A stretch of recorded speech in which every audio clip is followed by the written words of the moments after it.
Okay, the third and final video for our money part of grade 11 university math, and we looked at compound interest. We looked at present value of compound interest. Those are both on day one. Yesterday we looked at an annuity. So what we said was we're putting money away on a regular basis. How much money do you have at the end? All along earning compound interest. That's where it gets confusing. And also where it gets confusing is when you pay off money. So paying present value of annuity is looking at two types of questions. One is the loan question, and one is the annuity question, or like a retirement question. So we have the loan question, and what happens is I borrow a bunch of money, and I want to figure out how much I have to pay off so that at the end of the loan I don't owe any money. Okay, so you could have a car payment, or you could have a mortgage, which is just a fancy word for a house loan. And where it gets confusing is you're paying compound interest this whole time. Okay, so you also want the payment to be the same. So even though at the beginning you actually owe, so if I borrow $100,000 at the beginning, you owe a lot more than you do at the end. What you want to do is figure out a regular payment so that you can set up a payment structure so that you pay the same amount per month or per 2 weeks or whatever it is, so that at the end you owe nothing. So early on you're going to be paying off a lot of interest. At the end you'll be paying off what we call the principal of the loan, which is the $100,000. Okay, so it gets confusing. And it's not an easy thing to do, and you can't really do this stuff on the top of your head with compound interest. Simple interest maybe, but compound interest no.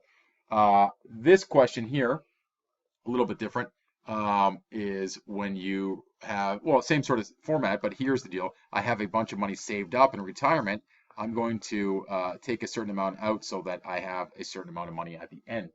So that I can live off it. Okay, and this is where it gets confusing: is how much money do you have at the end, and also how long are you going to live? So that gets a little bit complicated, and then that's where life insurance can sometimes be used as a hedge for this sort of thing and to help you out in your planning. And other things can be used also, but that's where it gets confusing. You look at a pension plan for a company where they have all this money that all these different people put in, and then you have all these retirees, and one's 52, and one's 56, and one's 61, and this person lives until they're 70, and this person lives till they're 90, and this person lives till they're 99, and then you figure out how much money can each of these people have, so that when this guy who's 35, when he retires later on, there's still money in there. Okay. So very complicated stuff, and there's no oopsies when it comes to the world of actuary science, because an oopsie means a company can go out of business because they run out of money. Okay, so let's look at this here. The first question we're going to look at right here. So let's look at the equation first. Sorry, the equation is very similar to the previous equation, but now again you're going to have A, P. We've introduced R and I, N.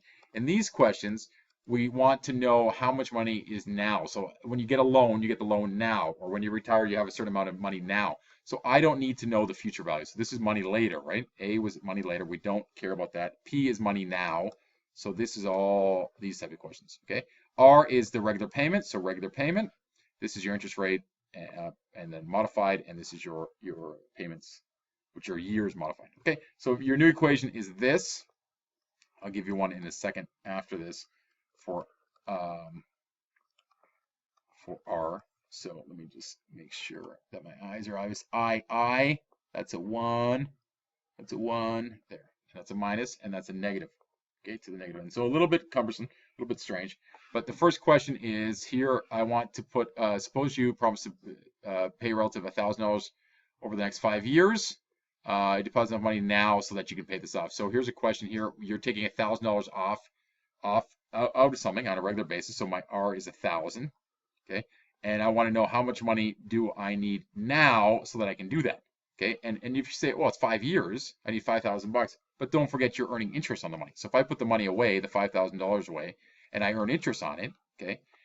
As I take $1,000 out, I will earn interest. So at the end, I won't have $0. Now you can put $5,000 away, and then you're guaranteed to be okay. But we're trying to figure out the exact amount here. Okay, so my interest rate here was 0.055%, and it was 5 years. And do we have a modifier? We do not in this case. So then you just sub this in 1,000.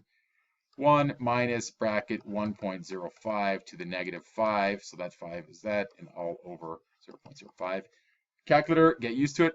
Okay, again, you end up, you need to get used to your calculator and get used to working this up. Okay, so that's that. Okay, so that's your formula, and that's your question. The only other difference is you're going to have to modify. Okay, so here, suppose you have this and you modify semi-annually. All you do here is divide this by 2, and then here 3 years times this by 2, and then sub it in. Okay, so there's that question there. It's also, again, it's also a loan question. So, just happened there, didn't copy. Let's see what's going on here. Okay, yeah, so here's your loan question. So 12,500. Anytime you see a loan or money, that is going to be a question where you have A. No, you don't have A. You have P and you have R. And then once you have P and R, you know which equation to use. Okay, so P and R, you want to borrow this amount, so that's your 12, and now you want to figure out how much is your payment. Okay, so very good question. You purchase a car and you want to figure out your payment. Tons of apps now that can help you do this, obviously, online. In the old days, they used to have these crazy weird calculators that they use, or payment schedules, these giant payment schedules, which were, you know, books of just all the different scenarios, which were a bit strange. But now let's look at this question right here, and the difference is you're going to rearrange the R, and again, you won't need this. I will give it to you, P-I, or you won't need to memorize it at least. There. Okay, so that's R. And now I want to know the regular payment, so P-R-I-N. If I didn't know if this was P or A, this is money now. You borrow the money now, so it's not A, it's P. P for present, 12.5. So if it's P for present, I'm using this equation, not the one we used yesterday. R, I don't know. Interest rate 0.029 per annum monthly. So divide by 12. This one we're going to have to leave as a fraction or go to 4 decimals. That's fine, I guess. 3 times 12. Every time I say that's fine, then I say, I guess. But let's just leave it like this. And I throw this into this equation. I have 12,500 times I, which is 0.029 divided by 12. Okay, all over 1 minus bracket 1 minus 0.02912 to the negative 36. Wow, that's ugly.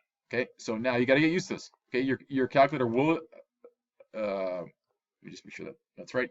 Your calculator will put this will work on your calculator. Okay, so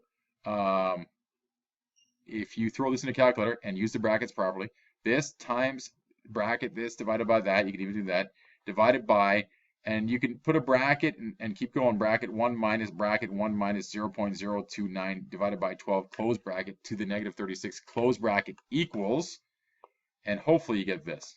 Okay. If not, what you can do is figure out what the top is, then figure out what the bottom is and divide. And if you're close, I'm a nice guy, 362.96 is your answer. Okay, so good question.